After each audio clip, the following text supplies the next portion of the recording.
Okay, Anna, you are still muted.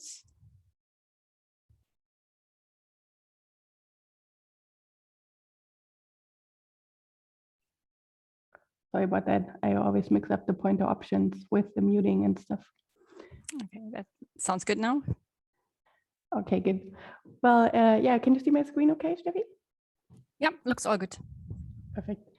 Then thank you very much, Steffi, for the introduction. And also thank you for to the Landscape Live team for the invitation, which I very gladly accepted. And I've been following this seminar quite closely for the past 1.5 years now it is, right?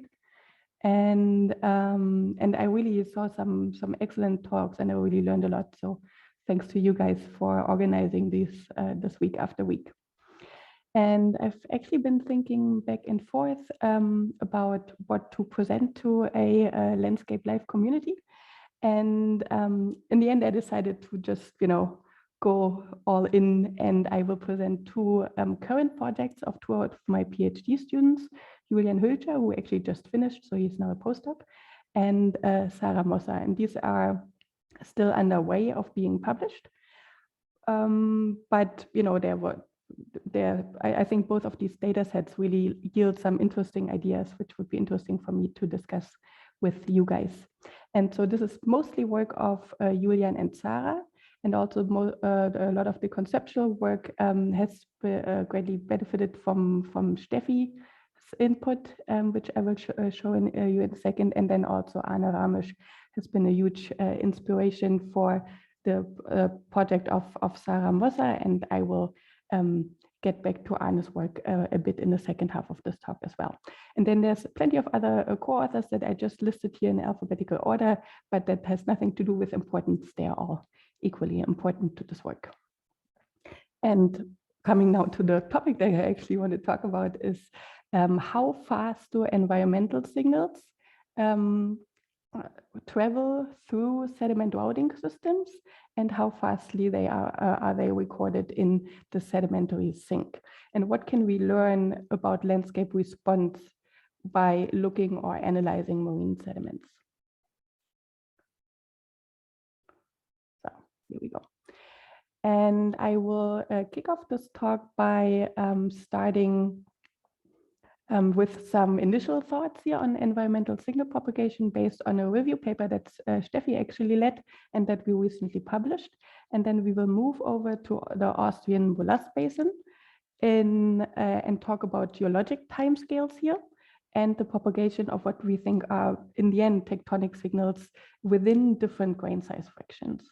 And then we will shift gears a little bit and move over to Central Sumatra, where we talk about much shorter timescales, millennial timescales, and where Sarah looked at landscape response to an abrupt increase in precipitation.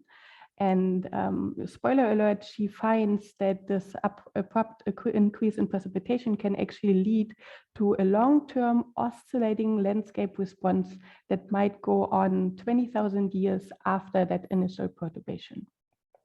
Then I will quickly summarize in case you get lost. You should find your way through here by that sidebar. Now, marine sediments can sort of be your friend and your foe when trying to understand landscape response. Your friend because they can be relatively complete when sampled in the right places. No sedimentary record is ever complete, but relatively complete in comparison to many fluvial sequences, for example. And they are often, especially on the shorter time scales, quite nicely datable. Now, they are complicating things, of course, because if you're reconstructing what has been going on the continent from the stuff down here, then obviously there has been a lot of filtering going on along the way. And a very simplified way of thinking about this is as if there's a specific forcing in the hinterland, such an increase in erosion rates by some climatic shift, for example, that triggers an increase in QS, or in the sediment flux, in the amount of sediment being produced. And that sediment flux peak can travel through the transfer zone where it might be delayed or come in with a lag time and dampened somewhat.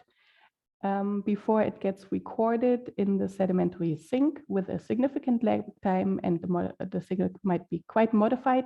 It might also be erased and not be legible from that marine archive.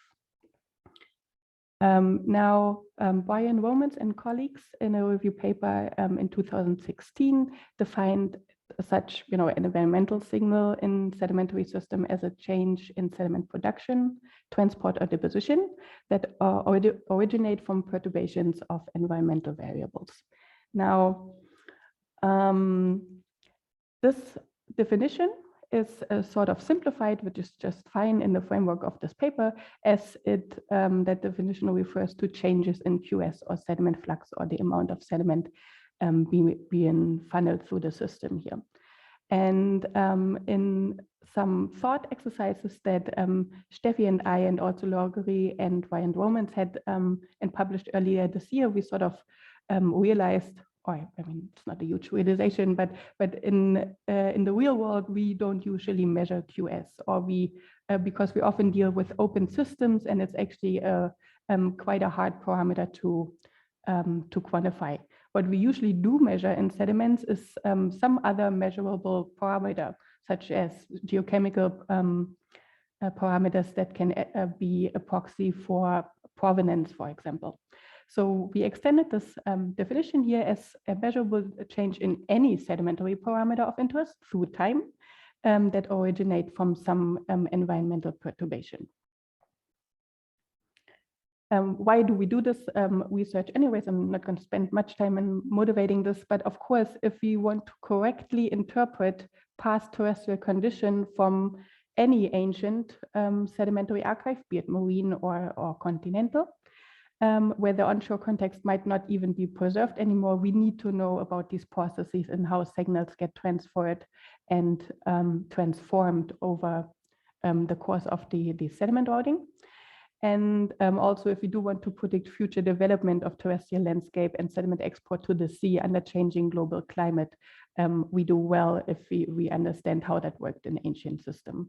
And we can also use that framework in the prediction of sedimentary reservoirs, for example, the resources of sand. Good, but let's come back to the notion of the QS, or sediment amount, as an environmental signal as opposed to other parameters. So this is a busy figure, but the point I want to make here is that sediment amount, the entire sediment amount, usually encompasses the bed load and the suspended load, but also the dissolved load. And the way we often estimate this from sedimentary archives is only partial, using, for example, sedimentation rates or sediment budgets that don't usually account for the dissolved load. Frequency and thickness of flow events have been used, varve thickness in lacustrine environments, for example. So these are the measures that we do have for sediment amount. But then in the end, what we often measure are a myriad of other things, right? We could estimate heavy mineral assemblages. We measure isotopic composition on sediment. We can do detrital high and low temperature thermal chronology on different grains. We can measure cosmogenic nuclides, as you guys learned from Dirk Scheller last week. So there are many parameters that can be measured. And if we do measure those parameters, then we usually measure them on a certain grain size fraction, right? We can do bulk sediment measurements, but often these things are tied to different grain size fractions. And so whatever parameter we measure, so every environmental signal we are trying to find in the record will be bound to one of these grain size fractions. And with this in mind, we can also impose that there might be different arrival times of the same environmental signal in the sedimentary record. So if you look at this very simplified sediment profile here, made up of mudstone and some coarse stuff, sandstone or conglomerate, and we measure some measurable sedimentary parameter in the fine-grained section, and we interpret some external signal arriving here, and then we measure a similar parameter in the coarse-grained fraction, and we can see a later signal arrival here. So whenever we measure parameters on different grain size fractions, these will travel through the system differently. And maybe, but only maybe, the fine grained stuff being suspended load arrives first and then lagged by the coarse grain fraction. Okay, so just a quick summary to these initial thoughts. What we did here is we extended the definition of environmental signals from sediment flux or QS to any measurable parameter in the sedimentary archive that's tied to an environmental change. And we proposed that it's very useful to classify signals based on the hydraulic grain size fraction they travel with. And the combination of parameters is probably or will be useful from different hydraulic grain size fractions to really holistically reconstruct landscape response to environmental changes using sedimentary archives. Okay, and with this in mind, we will jump into this first case study here by Julian, where he looks at sediment in the Alpine foreland basin and looking where he detected a tectonic signal, which is the early exhumation or the early doming of the Tawan window. And if you don't know what that is, I will get back to this. And he postulates that he sees that signal first in detroidal apatites, which are sand-sized and heavy mineral. So they have quite high densities. And he sees that the detection delayed in the fine-grained fraction or in the clay-sized fraction. So, and I will, show you in more detail what this means in just a second. This is a very brief and super simplified introduction into Alpine geology, where I really just want to highlight one particular feature. So this is the Alpine mountain chain here, with the downgoing European plate and the pushing Adriatic plate here from the south. And everything that you see in blue are accreted continental units from the northern European plate. And everything that you see in this brownish color are accreted continental units from the Adriatic plate. All the green stuff is actually oceanic material from in between. So, and the feature I want to point out is that you see some of Europe peeking through the Adriatic cover, okay? And this feature is called the Tawan window. So it's a tectonic window where the Adriatic units have been eroded away and now Europe is peeking through. And this is the early doming, not the opening, but the early doming of this feature is the signal of interest for Julian. And he traces this using a neodymium isotopy in the sand-sized apatite and in the clay-sized sediment fraction. And this is a super simplified cross-section through the Tawan window, and it's highly debated at depth, but that's not what I want to show. It's just yet another representation of the northern European units that get domed here and were initially covered by the Austro-Alpine nappes that then subsequently get eroded. And at the end, the European continental units will be exposed. Okay, so that early doming is what Julian aimed for here. And he has shown that that the Oligocene signal actually shows up in the foreland basin, which he published earlier this year. And I will give you the background of this, but not focus on this paper, but on the different detection in different grain size fractions. And then conclusions first. So he thinks, I think we can show that the early detection of the Tawan window exhumation shows up first in the detroidal apatites, and then there might be a delayed but subtle signal in the clays after a drastic reduction of the drainage area. And again, this is opposite to the very simplified scenario that I postulated before in this simple sketch.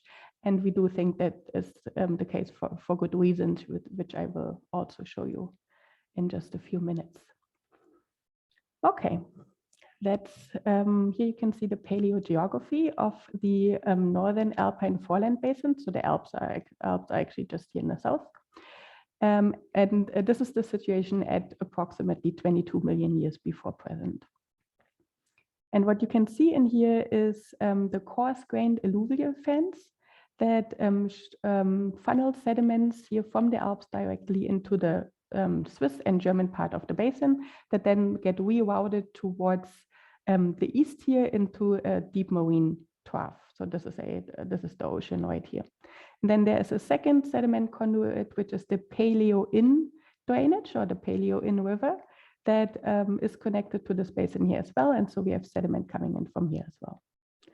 Situation changes at about 20 million years after this, where there is a transgression, so sea level is rising, and also a drainage reversal here in the Swiss and German part of the basin, where we still have these alluvial fans coming in, but the sediment is now rerouted here to the southwest, and that part of the sediment routing system is cut off from our deep marine Austrian part of the system. And this will become important later on. We will now first zoom into the study area here. So this is the German-Austrian border in here. And we actually have nice control on the stratigraphic architecture here in this basin because there's a very large 3D seismic cube that we can use, more than 100 kilometers long, that allows us to look into the deep, into the subsurface here. And what we can see is that there is a submarine channel belt, so this is not a river, but a submarine channel belt that funnels sediment towards the east within this basin, receiving sediment from that delta close to Munich, and also from the Paleo-in system, which is connected to a submarine canyon here at depth. There's plenty of boreholes and plenty of sediment cores that Julian was able to sample and also to improve the stratigraphy on. So all these white dots are sampled drill cores for sediment analysis. And I will now show you a cross section just to highlight the architecture here. So this is a an asymmetric foreland basin. That's how these usually look like. And we have a channel being active for part of the system, and then that channel shuts off, and it's a little bit hard to see, but there is clinoform, so prograding in from the south to the north after the channel ceases. And this is a schematic representation to show where Julian sampled. Of course, this is, these samples were all over the basin. They're just projected here on a cross section. And then he grouped samples by similar stratigraphic age to obtain enough appetite for analysis. And he basically did what he could using these appetites. He did uranium lead dating on those and appetite fission track. I will not talk about this. I will also not explain the method because this is this earlier publication, but we will focus on the element geochemistry, on single tidal appetite grains, and also on their neodymium isotopy. And then he sampled a single well with 30 samples, and then measured the neodymium isotopy on the clay-sized sediment here. And this is what he shows. This is complex, but bear with me for just a minute. It's actually not that bad. This is the geochemistry of single grain apatite. So each dot on here is an apatite, and he measured the trace element component, or the trace element composition in single apatite grains. And there has been a discrimination diagram published earlier in 2020, when with which you can tie the single grain apatite to a potential source rock. So based on their rare earth element geochemistry and these trace elements here. Now, LM stands for low-grade metamorphic, and HM stands for high-grade metamorphic rocks, and these are the ones that I will focus on. So what you can see here in this sample that is about 24 million years old, meaning it's been deposited at 24 million years before present, you can see that there's a bunch of low-grade metamorphic apatites present and just a few high grades, and that changes over time. So there's an increase in high-grade metamorphic apatites from 24 to 23 million years, and then that amount stays somewhat stable.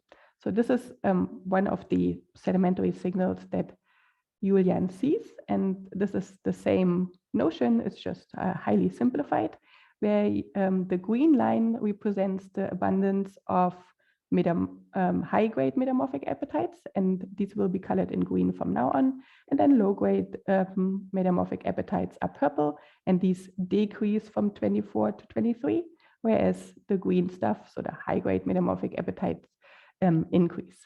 And because he could tie those to appetite fission track dating and the uranium lead dating, Julian could show in this earlier publication in basin research that these can be tied to the early exhumation of the Tawan window. And at the same time, he realized the following. He didn't only measure, appetite fission track and uranium lead and the trace element abundance in here, but he also measured the epsilon neodymium content. And by chance, these high-grade metamorphic appetites also have higher values in epsilon neodymium. So just in case you're not familiar with this, the epsilon neodymium notation basically gives you the 143 neodymium over 144 neodymium ratio. That's normalized to an unfractionated reservoir. Just makes the numbers higher and more easily legible. So, but the take-home point is the high-grade metamorphic appetites that are supposedly shed from the Tawan window cover also have higher neodymium. And I will just quickly illustrate this in this yet another paleogeographic map, where you can see the Austrian part of the sedimentary basin and the future Tawan window here. This is the Paleo in.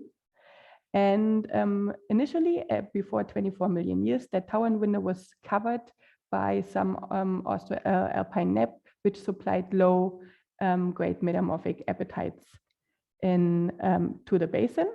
And as you keep on doming this part, there are higher grade metamorphic naps being exposed, and that amount increases in its supply towards the basin. So this is what Julian has established before. And again, not only higher grade metamorphic appetites, but also with higher epsilon neodymium values. So then Julian thought he would measure epsilon neodymium also in the clay-sized fraction to see whether he can see a difference in signal arrival time, or whether he sees a signal at all in the clay neodymium values as well. These are the results. So this is the record that you know already, and these are this is the clay-sized fraction in a single well. And as you can see, there's lots of spread in the samples older than about 19 million years. And there's no explicit trend in here that we could detect with statistical methods. However, there seems to be a slight shift after about 19 million years before present. Okay, so the way that Julian tried to assess this difference is he basically subdivided these two parts, the older and the younger part, into two populations, and then did some Monte Carlo sampling 10,000 times, and then he calculated the mean every single time and compared the means with one another. So he could show that even though this is a subtle shift in epsilon neodymium, the means of these these two populations are actually statistically significantly different, as you can also see in here. This is the old and the younger fraction, and there's a statistical difference in the mean. So given that this is a subtle signal, it seems like it's actually statistically significant. So to summarize this just quickly, the Tawan window starts exhuming at about 28 plus minus 1 million years, and then you subsequently erode down in these naps, change the appetite geochemistry between 24 and 23. And then there seems to be a delayed detection in the clay by increasing the epsilon neodymium at about 19 million years. Okay, so but the interesting part is, why is this the case? And can we learn something from this difference if this proves to be real? And this is the last paleogeographic map I will show about this, I promise. But it's important to look at the evolution of the drainage system again. So before 20 million years, we had the situation that I explained earlier, that there's the central Alpine sediment routing system. This is what SRS stands for. Routes sediment into the basin, and then this eastern Alpine sediment routing system also routes sediment, including the future tower and window in here. And this is, in this situation, we see the change in appetite geochemistry, and only after that Swiss and German part of the basin has been cut off and is now drained to the southwest, and the drainage area is significantly reduced, we might see that change in absolute neodymium values in the fine grain fraction. And we think that we might be able to apply these differences to learn something, more. So the limited areal extent of the tower and window, right, it's relatively small in comparison to the entire system, affects the single grain appetite geochemistry first, as this approach is biased towards changes of small areal extent within the sediment routing system. Okay, and the absolute neodymium values of the clay sites fraction of the bulk sediment shows subtle changes only after a radical reduction of the source area, as this approach is biased toward changes of large areal extent in the sedimentary routing system and just seems to be smeared out or diluted in this earlier situation. And we think that we can apply this difference in recording between bulk sediment and single grain approaches to give us more information about the size of the perturbed area in the sediment routing system, which also might be useful, of course, to decipher between different types of forcing. So this is a working hypothesis, of course, which we will investigate further, but I think there's potential in using these parameters in different grain size fractions. Okay, so let's digest this for a couple of seconds and move over to the other part of the world that we are also working on here offshore Western Sumatra, which is Sarah's field area. And she is looking at the landscape response after an abrupt climate change. And she is focusing on sediment composition and also on sediment supply or QS. And and the outcome of this is that there is a long-term oscillating landscape response that we postulate from this data. Okay, so Sumatra right here. And the Indian Ocean is out here, of course. And you can see that there's a subduction zone, the Sunday arc out here within the Indian Ocean, followed by this island chain. And if we look at this very simplified cross-section, you can see that it's actually the accretionary wedge that is so thick that it peaks out above sea level and forms this island chain right here. And that means that the fore-arc basin between the main island and this island chain is actually sort of shielded from the Indian Ocean.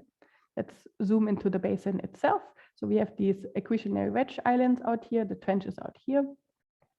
And we will be looking at the record within this fore-arc basin, which is sort of has a bathtub shape, if you want. And there's several cores, sediment cores that we have available here. I will mostly focus on a stacked version of these pink cores, which are just adjacent to one another, and the climate record of this particular core in here. And you can see that most of the coarse grain sediments that's funneled into here should actually stay in here. It's a sort of a semi-enclosed basin. However, suspended load, of course, can also escape to other areas. If we look at the onshore part, we can see that these catchments, there's a myriad of catchments funneling sediment into this basin.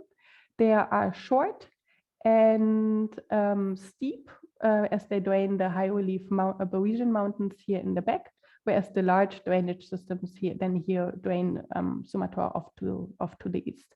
So on top of this is the equator right here. This is a tropical rainforest climate with high precipitation.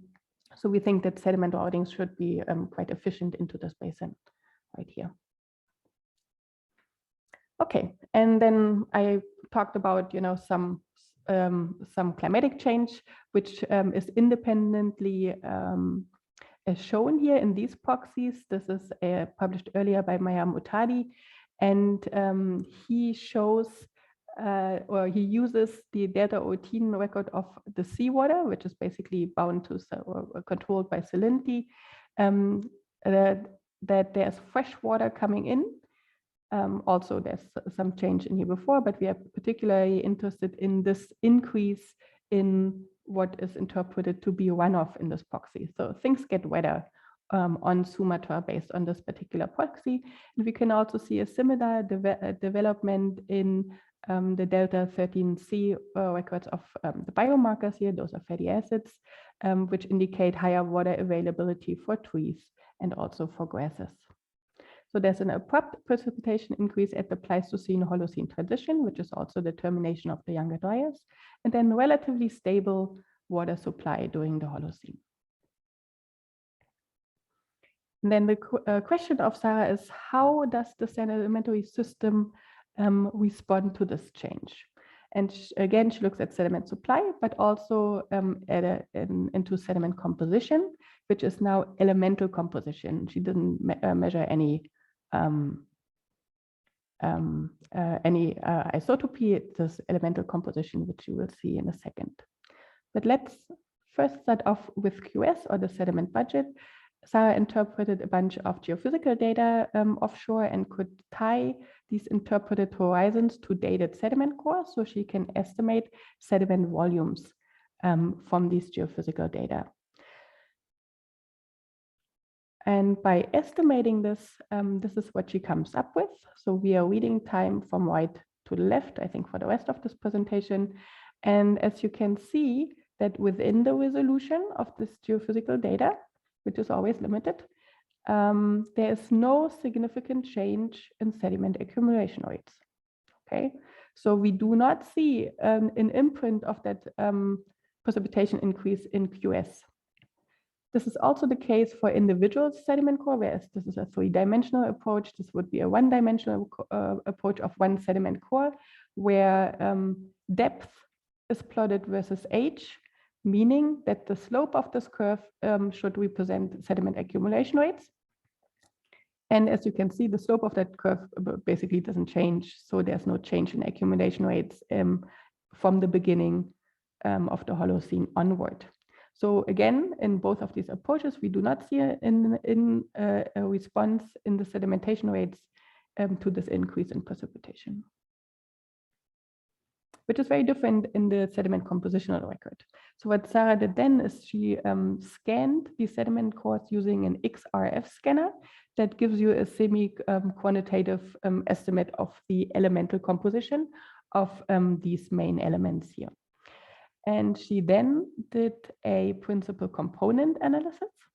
And as you can see, the first principal component, which explains not quite 50% of the variance, shows positive loadings on these elements versus negative loadings on calcium and strontium. And these elements here on the right are usually associated with siliciclastic sediment. So sediment derived from the continent, usually titanium, zirconium, iron, and so on. Whereas calcium and strontium are usually associated with orthogenic or marine orthogenic minerals, such as calcite or aragonite shells that are precipitated, for example, from planktonic organisms such as foraminifera. Calcite, of course, and aragonite needs calcium, that's clear, but that can also exchange with strontium in a quite efficient way. So we interpret this first principal component as terrestrial sediment input versus marine orthogenic minerals. And from now on, we will use the titanium-calcium ratio as a proxy for terrestrial versus marine sediment input. That's just a representation because this this ratio is often used, we could do zirconium over strontium, iron over calcium. That would give us the same results, right? But we'll stick to titanium calcium for now. Okay, so this is the record that Sarah obtained. You can see a steep decrease in the titanium calcium ratio during the latest Pleistocene, which we think is attributed to rising sea level. Once you rise sea level, you are flooding the shelves, creating more accommodation space on the shelf. And that means more space for terrestrially derived sediment to remain there. However, there seems to be a stark contrast in the pattern of sediment composition from 12,000 years towards the present. Okay, and what we see is some sort of oscillation that maybe even seems to be dampened over time. Don't worry about this peak. This is just some tephra layer from a volcanic eruption. So I'm talking about the general pattern here, not that spike. Okay, and then so the next task now for Sarah is to choose a suitable sedimentary response model that can simulate these dampened oscillation in sediment composition over time to get at the controlling factors here. And she adapts a dynamical system theory approach, which is very much inspired by an earlier paper by Anna Ramesh, which I will show you in a minute as well.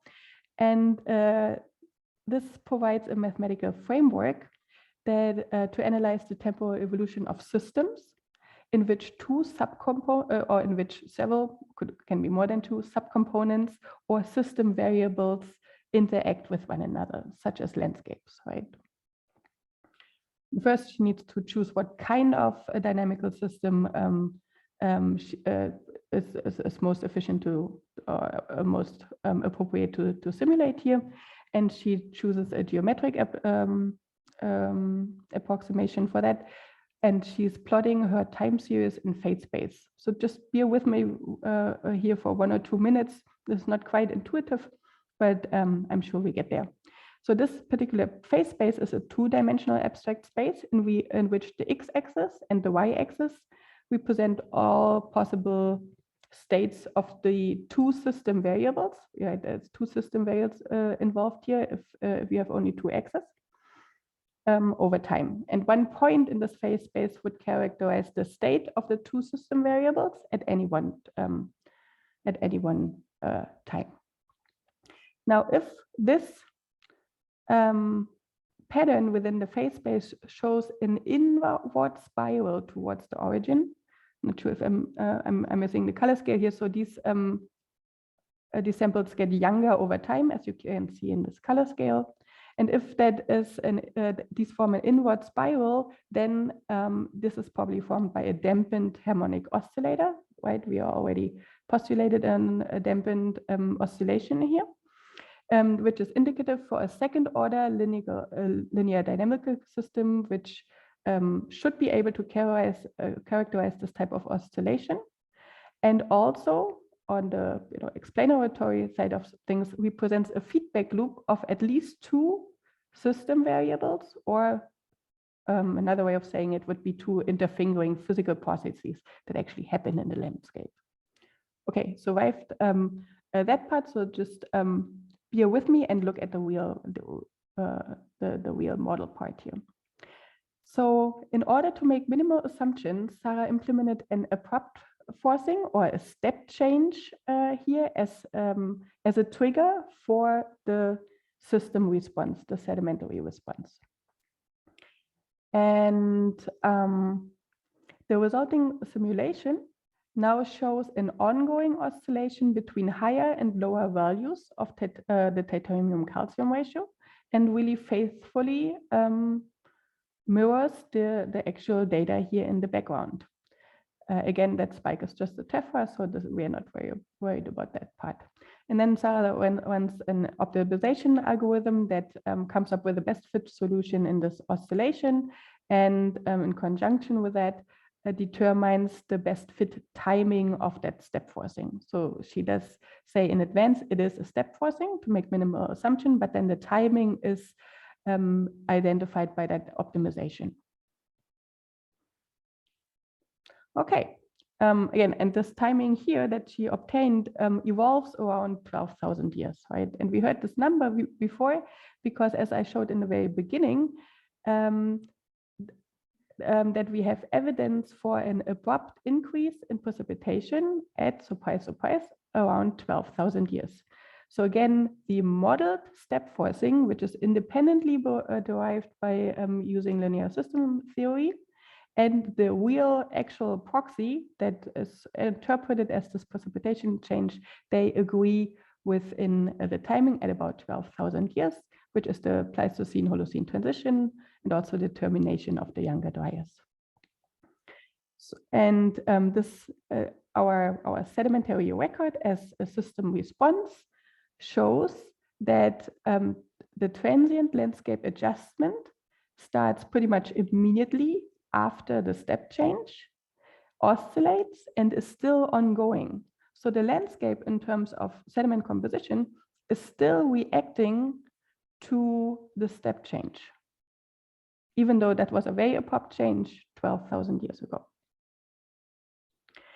And again, this is not what QS shows us, right? The sediment accumulation rates are constant within, our means of being able to approximate this, but these indicate a landscape in steady state, not mirroring landscape transience or landscape adjustment.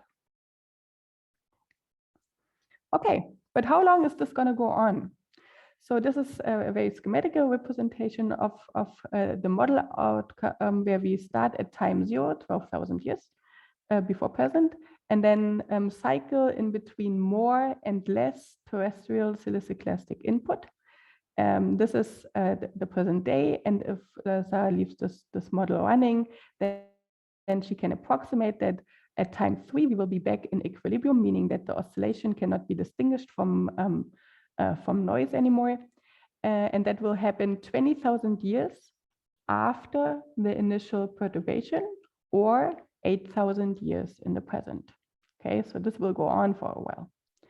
Now, I will get back to this, but if one interpretation that has been put forward by Anna, and we have also followed along, is, well, we do know, because we can model this as a second order linear system, there's got to be at least 2 interacting processes here. And one working hypothesis, and I will explain this better in just a little bit, could be physical erosion versus chemical denudation that gives us swings between more and less siliciclastic input into the basin here. Okay, and I've hinted at this before, but there's a GRL paper published by Arne in 2018, which when I realized what was actually going on in this paper was for me quite mind-blowing. I think this is a highly underappreciated paper in the community, and I can highly recommend reading it. And what Arne does here, he looks at 3 different lakes on the Tibetan plateau. And these are 3 different lakes in blue, of course, including their catchment area. And he looks at the measured titanium-strontium ratio in this case, but they show about the same thing as I explained earlier. And he sees, surprise, surprise, these oscillating patterns in the sediment composition, right? And he models these using the that approach that I just outlined, and you can see that the frequency of the oscillations is quite different depending on the lake. So it meaning that the time that the system needs in to come back to equilibrium differs quite much. But then the general pattern is actually very similar. He also independently constrains the timing of the forcing, and it comes out to about 12,000 years every single time. And so what that means is that a landscape can respond for really long times after this very, very simple change in boundary conditions. Now let's put all these records together again, these are the three Tibetan lakes of Arne's study, and then we follow up here with the Mentawai Basin or the Sumatran record. And I think we can show quite convincingly that there's an empirical relationship that indicates that the sedimentary response to an abrupt climate change entails dampened oscillation between the deposition of siliciclastic and more orthogenic sediments. And I don't know why this shows up like this, but what this is supposed to say is that, that this pattern is persistent over very different types of landscapes. So the Tibetan lakes, this is a sparse vegetation cover. This is measured in lake sediments in a semi-arid environment, whereas the Mentawai Basin record comes from a tropical rainforest landscape and is measured within marine sediments. So this oscillating response is not some local Tibetan insanity, but I don't want to say global, but it's persistent over very different types of landscapes. And again, the initial timing modeled for all of these four examples coincides with our tropical one-off proxies, and also, as Arne showed before, with the Greenland-Iceland ice core record. Okay, and I will have one more explanation or one more attempt on the physical explanation of this. This has been fallen a bit short, and then I will come towards the end. And so one process that has been modeled by Ferrier and Kirchner in a numerical model and shown in more complex boundary conditions by Ferrier and West is the following fact. I need to. Okay, I can hardly see this because it's covered, but I'm going to try to explain this anyways.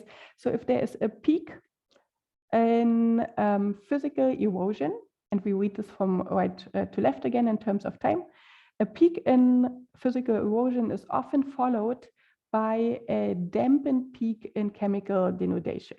So in this model, physical erosion oscillates, and these oscillations are followed by dampened oscillation by chemical denudation. And this makes sense because if you have high erosion rates, you start exposing a lot of fresh minerals at the surface, which can be then weathered chemically.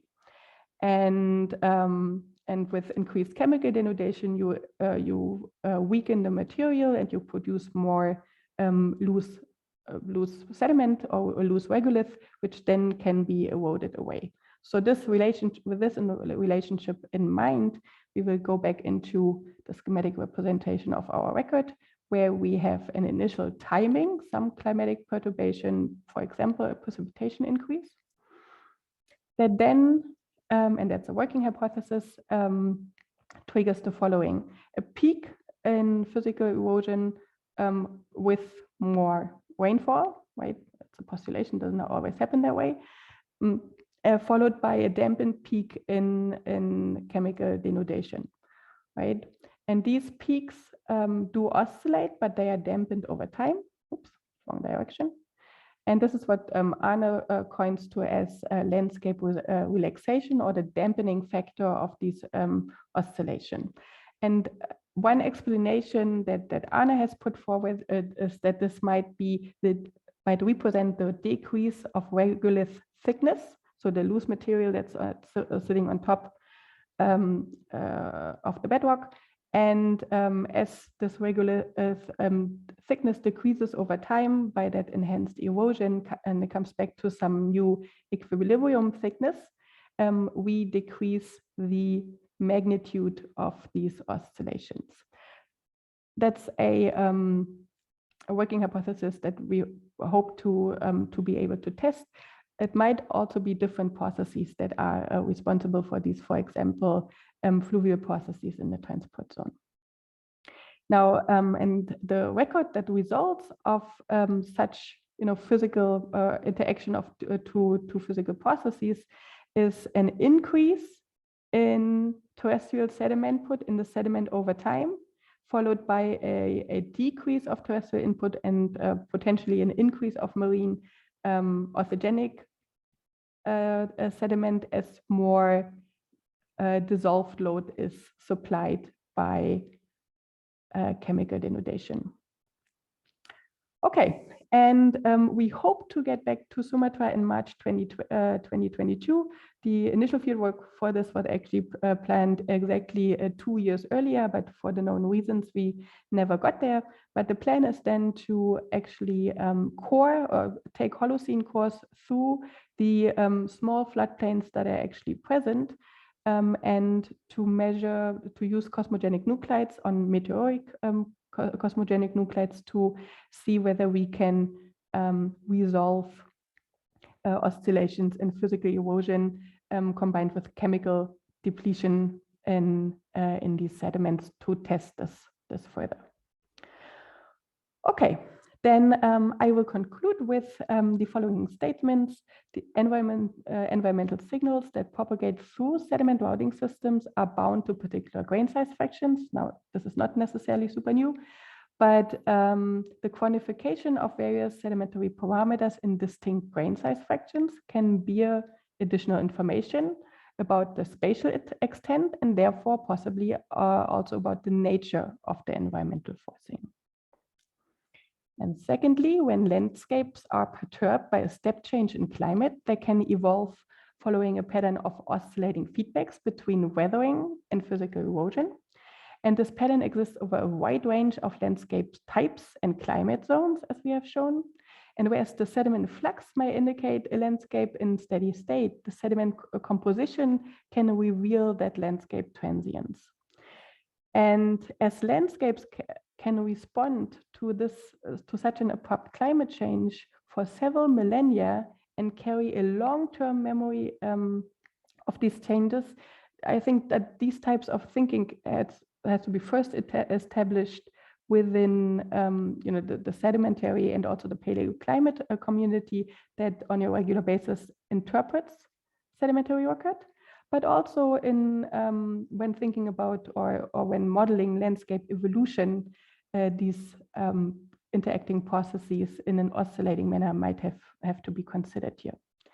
And with this, I show you the references, and I'd be happy to take your questions. And I hope I didn't go too much over time.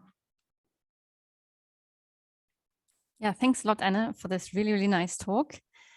I actually forgot to say that I'm going to moderate the discussion now together with Philip Stier and Boris Gelton, who are for the first time together in the same room. So it's a kind of real landscape live meeting today. And yeah, so the chat is open for questions. You can post your questions in the chat, or alternatively, you can also raise your hand and we can then allow you to unmute yourself and you can ask your question directly if you want. Okay, and maybe I have one question if I can. Sure, go ahead. Just sorry. remove my mask. Yeah, I was wondering, Anna, it was a very nice talk. I really enjoyed it, and especially the second part was really very interesting.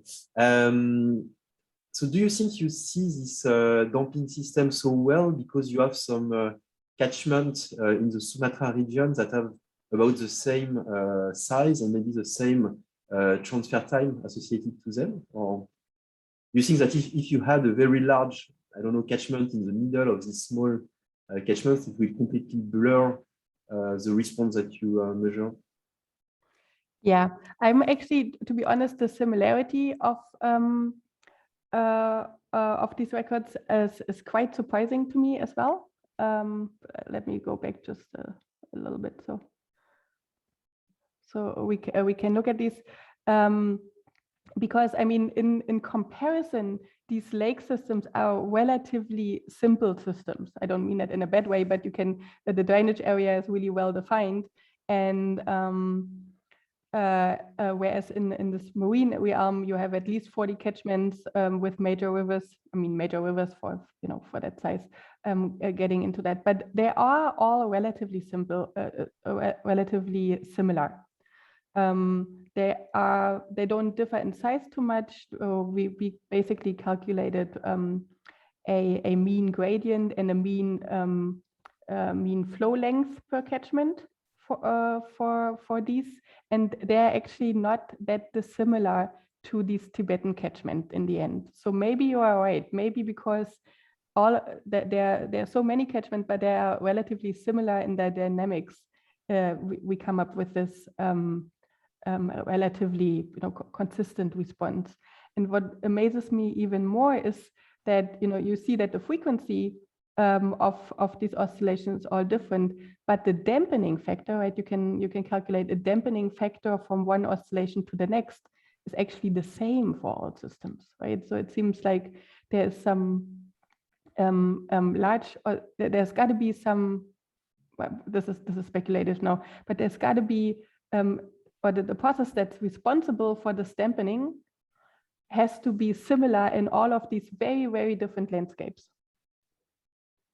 And we are working on what this may be. A regolith height or thickness has been postulated, whereas I could see this in Tibet much better than I do in Sumatra, because in Sumatra, the weathering profiles, they can be 100 meters thick. So there's a lot of regolith to be moved. And, slight changes in the thickness on these short timescales, I don't really see that happening. But this is pure speculation, and we will test this further. But yeah, it's strikingly similar, and maybe the response is due to the similarity in the catchment. There was a really long answer for a relatively simple one. And just a follow-up question. So I don't really understand how you can keep a quite homogeneous deposition rate while you have this change in, let's say, in physical denudation and chemical weathering at the same time. So have you thought about that, and how can you explain these two separate observations? Yeah, we were surprised by this as well. Now, maybe I'm going to go back to this. So, well, maybe I don't even need to show this, but the problem is that we are sort of inferring a closed system here, which is not necessarily true. It is as close as it's going to get in the marine realm. But of course, we will have a suspended sediment escaping the system. And then a second problem that we have is longshore transport. So if you look at the coast of Sumatra, there are actually sand spits migrating along, creating a ridge and swale topography. And that kind of topography is indicative to longshore transport of sand. So there might be sand also escaping the system. I don't really see how that longshore transport, which is obviously there, would equal out these oscillations, right? So, so I'm puzzled myself here. One postulation would be that because you might be decreasing the terrestrial input, but at the same time you might be increasing the input of marine orthogenic material as you funnel more dissolved load into the system. Right? If that's really the case, that's probably far-fetched. And then the simple explanation might be that our methods of estimating QS might be too coarse in order to resolve this. So the next thing we're going to do is a detailed grain size analysis to see whether we can see fluctuations in grain sizes that show anything like this. But as I postulated at the beginning, measuring QS in the real world is just really easy, right? Even in the lake systems, you would need a lot of geophysical data to get a good estimate of the entire sediment budget. And apparently, according to Arne, that data doesn't exist, which is really sad. Thank you very much for that. Okay, then Aaron, I think, was next, and he's willing to use his microphone. So Aaron, you should be able to unmute yourself now. Yep. I cannot show my face, but that's fine. Thanks, Anna. Hi. I agree, this was really nice and clear talk. I was wondering about the beginning, and maybe we have to go back to the slide though, to the slide where you showed the environmental record, the precipitation, essentially proxy. And there was this abrupt change at 12,000 years, but there was also a change, I think, at 16 to 14,000 years or something. It basically went up really quickly and then went down really quickly and then up really quickly again. And then you also had part of your record covering part of that period, a part of your geochemical record covering that period. Maybe we have to wait for the slide. Okay, keep on going. I'm trying to share. I guess maybe you know where my question is sort of going to. If some of that oscillation that you record, so you see an increase from 16 to 14 roughly, and then a pretty stark decrease from 13, say, to 12 or something, I don't know. So, and then an increase again. And so I would expect the first increase maybe to also cause an oscillation.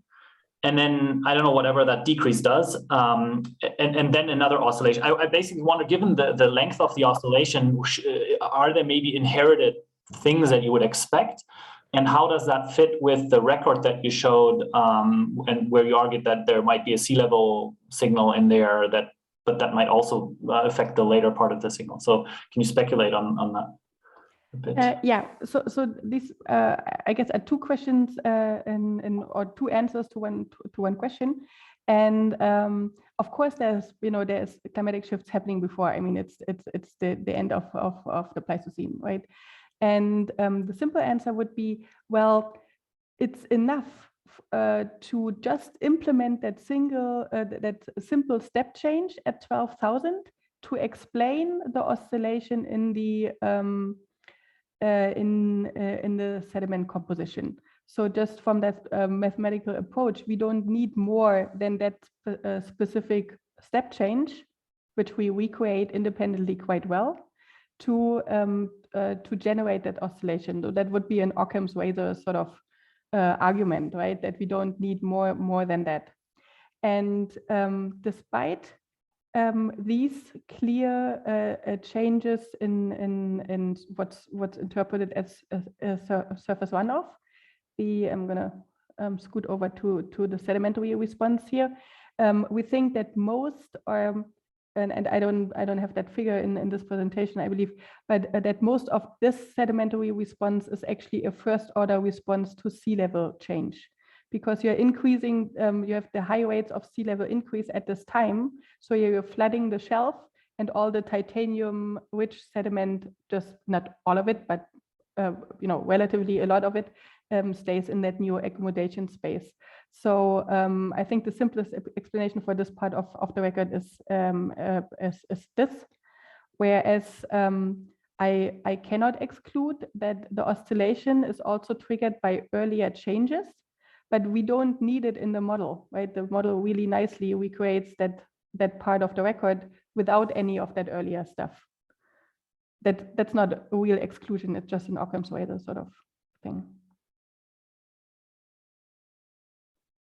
Does that answer your question? Yeah, Aaron, I'm not sure if you can reply. Maybe you can't unmute yourself again. Okay, I just asked you again to unmute. Okay, yeah, sorry. So actually, there's another question that was just sent to me in the chat, and I think it's related to the first part of the talk about the Julian's work. Yeah, you are thanked for the talk, and it says, I'm not familiar with very long timescales over millions of years, but what about post-depositional sediment alteration, for example, grain sizes? Yeah, so we have looked at the alteration in, or we have looked at the literature that looks at alteration in these sediments, and there have been no clear reaction shown that would actually change the neodymium too much. However, we cannot actually exclude an alternative, or there might be several alternative explanations to this, right? It's a very subtle shift. It could be due to also clay formation in the source area and a change in that, and it doesn't look like there are diagenetic processes happening in the basin that are exactly would be changing the neodym isotopic ratio. However, we cannot exclude. But it's peculiar that exactly at the same time, where you have this massive reduction in the source area, that the clay signal at least has some sort of significant change in it. So again, this is more of a, without being on these very long timescales, it's very hard to exclude any alternative explanation. But in this case, it's got us thinking by that if we combine these types of parameters, I mean, it's the same parameter, but on different grain size fractions, to learn something more or to get additional values on the processes in the source area. So see this a bit as a thought project and a working hypothesis that we need to investigate further without being able, and probably without ever being able, to exclude diagenetic processes also in the source area, not only in the marine sink. On these 30 million year timescales, that's just always hard. That's why, and as you can see, the responses of sedimentary systems to very simple changes on the small timescales are already so complex that I tend to like these modern systems more and more over my career, because it just gives you so much more background, and it's already complicated enough, I gotta say. Yeah, thanks. I would also have a question, which again moves back to the second part of your talk. And I was just wondering if you or anybody else working on this topic, have you started to look at other archives that already exist? So if you also see these damped oscillations at other places apart from like the Tibetan lakes and in Sumatra? Because now that you kind of develop an eye for it, you might look at other records and kind of see a similar pattern. Definitely, we want more data points because now the next step forward, which will probably be gone by Arne, is to really look at how, because I mean the dampening is the same, so we also need to explain that, but the oscillation frequency significantly differs. So now we would like to tie this back to, for example, topographic parameters in the drainage area, and for that, 4 data points sometimes make the statistics better than it actually is. So I know Sarah found a record in the South China Sea, which at least shows these dampened oscillation. I haven't looked at it yet, but the problem is it's pretty far from the coast, and it's also the South China Sea is not an enclosed basin or only at a very, very large scale. So tying topographic onshore parameters to this record will be difficult. And then Anna has also told me about a lake in Poland that seems to show the same pattern. And Anna is obviously much more familiar with those lacustrine sediment archives. But he says it's often the problem that, people just publish the part of the record that they are most interested in, right? If you're interested, let's say, in late Holocene climate development, you might just show this with this beautiful increase in whatever, and interpret this as something, right? So it's really we really need to dig into the data archives to look at entire records, because the published part of the records usually just, or we don't know, but it doesn't seem to show the entire graph. So that's the problem. But there might be 2 more, and we are obviously in search mode. And if anybody stumbles across something like this, we'd be happy to know about it. Okay, thanks a lot. I do not see any further questions in the chat, unless anybody posts a question like right now or raises the hand right now, which doesn't seem to be the case. Then I would like to thank you very much again for this quite nice talk. And I think everybody will keep the eyes open now for damped oscillations in sedimentary records. Yay. Thanks a lot, Anne. Yeah, thank you. Have a great rest of your afternoon.